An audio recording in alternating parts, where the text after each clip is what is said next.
On the upside, thousands of average Aussies have donated time, food, money to help communities affected by the bushfires. However, Thor actor Chris Hemsworth has announced he and his family will donate $1 million to the appeal. His announcement follows similar amounts from other stars. Have a look at this.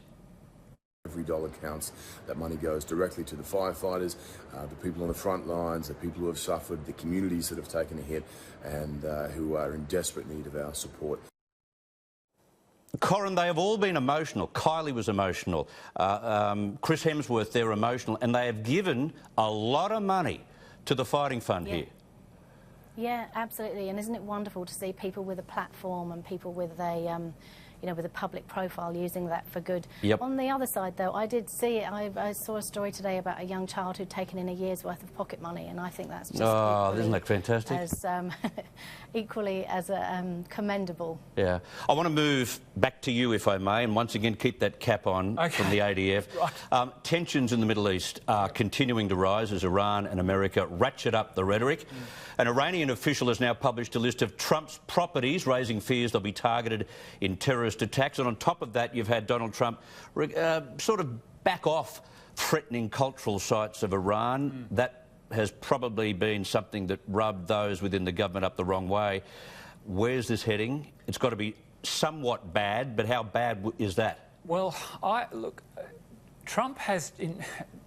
if you take Trump's tweets out of the play, and they can be disconcerting and off-putting, his general proposition of trying to reduce the US military footprint in the Middle East, in my view, was a sound strategy.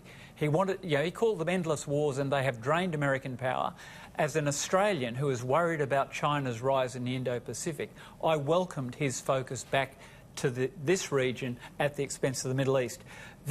We are in uncharted waters here. James Morrow wrote a very good piece today.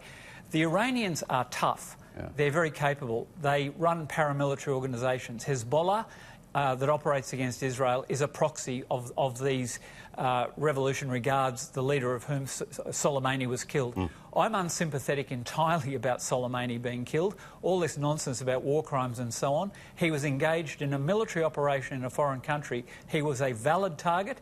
Alan Dershowitz, eminent professor of law, justified that both in international law and against war crimes eloquently. So we won't get to World War III. I don't believe so. But there'll be retaliation. Count on it. The paramilitary capabilities of Iran are formidable. They are, during the Iraq War, they were active in Al Anbar province. You see, you forget about the thing people forget about Iraq is that it's a Shia majority country. Yeah. So you've always had this tension where you've had people like, Saddam was a Sunni. Yeah. So you've had minority governments out of touch. They've been vulnerable to this kind of undermining from the Iranians, who are outstanding at special and deniable operations.